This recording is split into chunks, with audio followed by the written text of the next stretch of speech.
সবাইকে স্বাগতম জানিয়ে আজকের ভিডিওটা শুরু করছি এবং আজকের ভিডিওর টপিকটা হচ্ছে আমরা যখন ব্লগ লিখি আমাদের ব্লগার অ্যাকাউন্টে যখন ব্লগ লিখি সেই ব্লগার অ্যাকাউন্টে ব্লগ লেখার সময় কিছু সেটিংস আমাদের করে নিতে হয় যে সেটিংসগুলো করলে লোকেরা অর্থাৎ যারা ব্লগ পড়ে তারা খুব সহজেই আমাদের ব্লগগুলো খুঁজে পেতে পারে। সো সেই সেটিংসগুলো আপনারা কিভাবে করবেন সেটাই আজকের ভিডিওতে আমি আপনাদেরকে দেখিয়ে দিব এবং বোঝানোর চেষ্টা করব কোন সেটিংসটা করলে আপনার ব্লগটা ভাইরাল হওয়ার সম্ভাবনা থাকবে। চলুন আমরা সবাই শিখে নেই কিভাবে ব্লগ লিখলে আমাদের ব্লগগুলো ভাইরাল হবে। তো অ্যাট ফার্স্ট ভিডিও শুরু করার আগে আপনাদের কাছে একটাই অনুরোধ, আপনারা যদি এরকম ভিডিও আরও পেতে চান তাহলে অবশ্যই আমার এই চ্যানেলটা সাবস্ক্রাইব করে বেল বাটনটা অল প্রেস করে রাখবেন। তো চলুন ভিডিও শুরু করি। তো অ্যাট ফার্স্ট আপনারা যে কাজটা করবেন সেটা হচ্ছে আপনারা ফার্স্ট আপনাদের ব্লগার অ্যাকাউন্টে লগ ইন করবেন।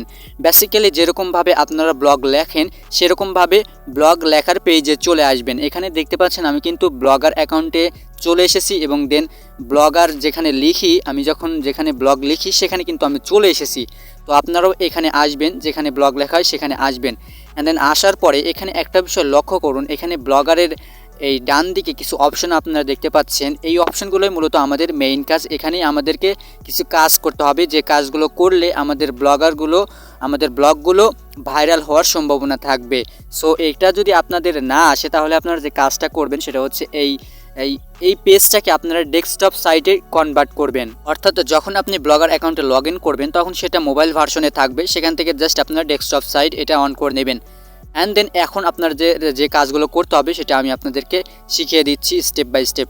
এখানে আপনারা একটু জুম করে নেবেন। জুম করে নেওয়ার পরে এখানে আপনারা সর্বপ্রথমে একটা অপশন দেখতে পাবেন, সেটা হচ্ছে লেবেল। এখানে প্রথমে দেখতে পাচ্ছেন লেবেল নামে একটা অপশন আছে। তো লেবেলের কি কাজ আমি আপনাদেরকে বুঝিয়ে দিচ্ছি। প্রথমেই আপনাদের জানা উচিত যে লেবেল আসলে কি। লেবেল এটা হচ্ছে একটা প্লেলিস্টের মতোই, প্লেলিস্টই বলা যায়। এখানে ব্লগারে লেখা আছে লেবেল।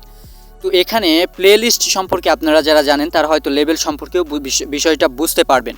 প্লেলিস্ট এটা এমন একটা লিস্ট যেখানে আপনি চাইলে অনেকগুলো ভিডিও বা অনেকগুলো সাবজেক্ট অনেকগুলো কন্টেন্টকে আপনি একত্রিত করে একটা ফোল্ডার হিসেবে রেখে দিতে পারেন। এটা হচ্ছে প্লেলিস্ট। ঠিক প্লেলিস্টের মতোই এটা হচ্ছে লেবেল। আপনি এই লেবেল অনুযায়ী আপনি যতগুলা ব্লগ লিখবেন আপনি চাইলে কিন্তু সমস্ত ব্লগকে একত্রিত করে একটা লেবেলের মধ্যে রাখতে পারবেন। এটা হচ্ছে প্লেলিস্টের মতোই সেম কাজ করে। এখানে আপনি আপনার নিজের মতো করে লেবেল ক্রিয়েট করে নিতে পারবেন। সো তারপরে দেখতে পাচ্ছেন একটা অপশন আছে, সেটা হচ্ছে যে এখানে লেখা আছে যে পাবলিশড ওয়ান। তো এখানে আপনি যদি পাবলিশড ওয়ানে ক্লিক করেন তাহলে কিছু ডেট আসবে, এখানে অটোমেটিক থাকবে এবং ম্যানুয়ালি থাকবে। এটা হচ্ছে আপনি হয়তো আপনারা যারা ইউটিউবার আছেন তারা হয়তো বিষয়টা খেয়াল করে দেখেছেন। আপনারা চাইলে কিন্তু আপনাদের ইউটিউব ভিডিও কিন্তু যে কোনো একটা শিডিউল ডেট করে কিন্তু পাবলিশ করতে পারেন। এটাও ঠিক সেরকমই। আপনি চাইলে এখানে এই পাবলিশ অন অর্থাৎ ওই যে টাইম মেনটেন করে আপনি কিন্তু আপনার ব্লগটাকে পাবলিশ করতে পারবেন। তারপরে নিচে আরও একটা অপশন আছে, সেটা হচ্ছে পারমালিঙ্ক। আপনারা দেখতে পাচ্ছেন।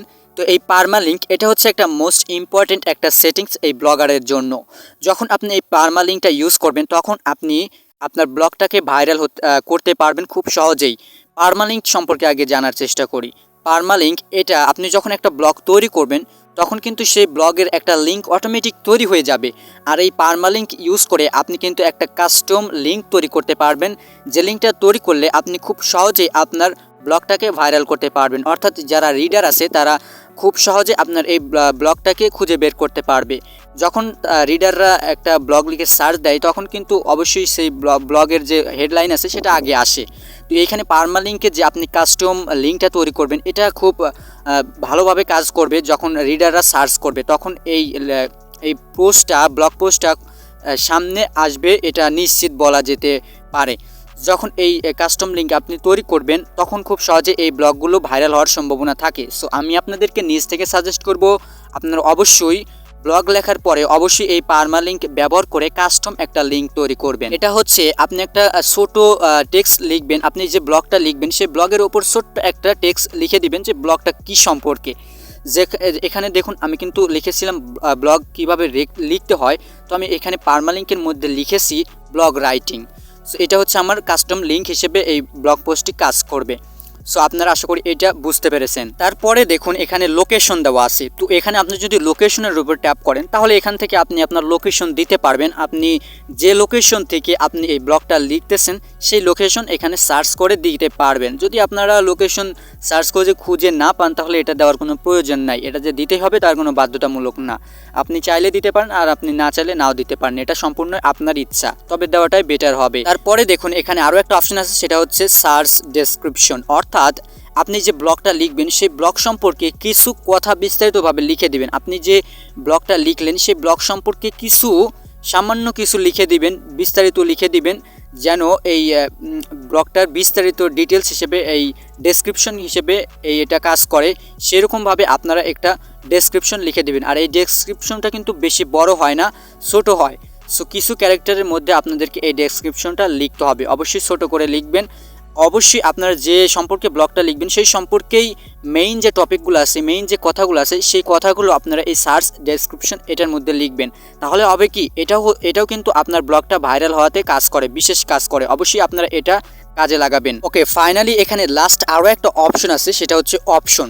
এই অপশনের মধ্যে আপনারা একটা বিষয় লক্ষ্য করুন, এখানে কিন্তু 3টা অপশন আছে। একটা হচ্ছে অ্যালাউ, আর একটা আছে do not allow, show existing, আর একটা আছে ডু নট অ্যালাউ, তারপর একটা আছে হাইড এক্সিস্টিং। তো এই তিনটার যে কাজ আমি আপনাদেরকে বলছি, যখন আপনি এই ব্লগ পোস্টটা মানে আপনার ব্লগার অ্যাকাউন্টে পোস্ট করবেন তখন চাইলে কিন্তু অনেকেই কমেন্ট করতে পারবে। সো আপনি যদি কমেন্ট অ্যালাউ না করেন বা কমেন্ট করাতে না চান তাহলে আপনি এখানে অ্যালাউ দিবেন না। আর যদি আপনি কমেন্ট চান, আপনি যে ব্লগটা লিখলেন সেখান থেকে যদি কমেন্ট চান তাহলে অবশ্যই আপনারা এটা অ্যালাউ করে দিবেন। কমেন্ট হচ্ছে আপনারা যখন কোনো রিডার আপনার ব্লগ পোস্টটা পড়বে তখন কিন্তু চাইলে সে কমেন্টও করতে পারে। সো আপনি যদি কমেন্ট চান তাহলে অ্যালাউ দিবেন, আর যদি কমেন্ট না চান তাহলে এখানে অ্যালাউ দিবেন না। আর নিচের যে দুইটা আপনারা দেখতে পাচ্ছেন এখানে আমি আপনাদেরকে বলছি দুইটার কি কাজ। ধরুন আপনি এই যে পোস্টটা লিখলেন, ব্লগ পোস্টটা লিখলেন, এটা লেখার পরে আপনি যখন পোস্ট করে দিবেন অ্যালাউ করে, তখন অনেকে কিন্তু কমেন্ট করতে পারে। সো কমেন্ট করার পরে আপনি ভাবলেন যে আমি যে পোস্টটা তৈরি করলাম এখানে আর আমি কমেন্টে রাখবো না বা কমেন্ট এখানে আর কেউ করতে পারবে না। সেই ক্ষেত্রে কিন্তু আপনি এটা ইউজ করতে পারেন, অর্থাৎ 2 নাম্বারটা, do not allow show existing. এর মানে হচ্ছে আপনি আর কমেন্ট করাবেন না, মানে এই পোস্টটা থেকে আপনি আর কমেন্ট পাবেন না, কিন্তু আপনি অলরেডি যে কমেন্টগুলো পেয়েছেন সেগুলো আপনার ব্লগ পোস্টে শো করবে। সো এটা যদি আপনি চান তাহলে 2 নাম্বারটা দিবেন। আর যদি এটা না চান, অর্থাৎ কমেন্ট করবেন না এবং কমেন্ট যেগুলো করেছে সেগুলোও শো করবে না, তাহলে আপনি 3 নাম্বারটা দিতে পারেন। সেটা হচ্ছে 3টার কাজ। আশা করি আপনারা বুঝতে পেরেছেন। তো আশা করি এই অপশনগুলো জানার কারণে বা বোঝার কারণে, দেখার কারণে আপনারা হয়তো আজকে থেকে আপনাদের ব্লগ পোস্টগুলোকে আপনারা আরও ভাইরাল করতে পারবেন। সো আশা করি আপনারা সবাই এই বিষয়গুলো বুঝতে পেরেছেন। তো আজকের মতো এই পর্যন্তই, দেখা হবে নেক্সট কোনো একটা ভিডিওতে। ততক্ষণ পর্যন্ত আপনারা সবাই সুস্থ থাকুন, ভালো থাকুন।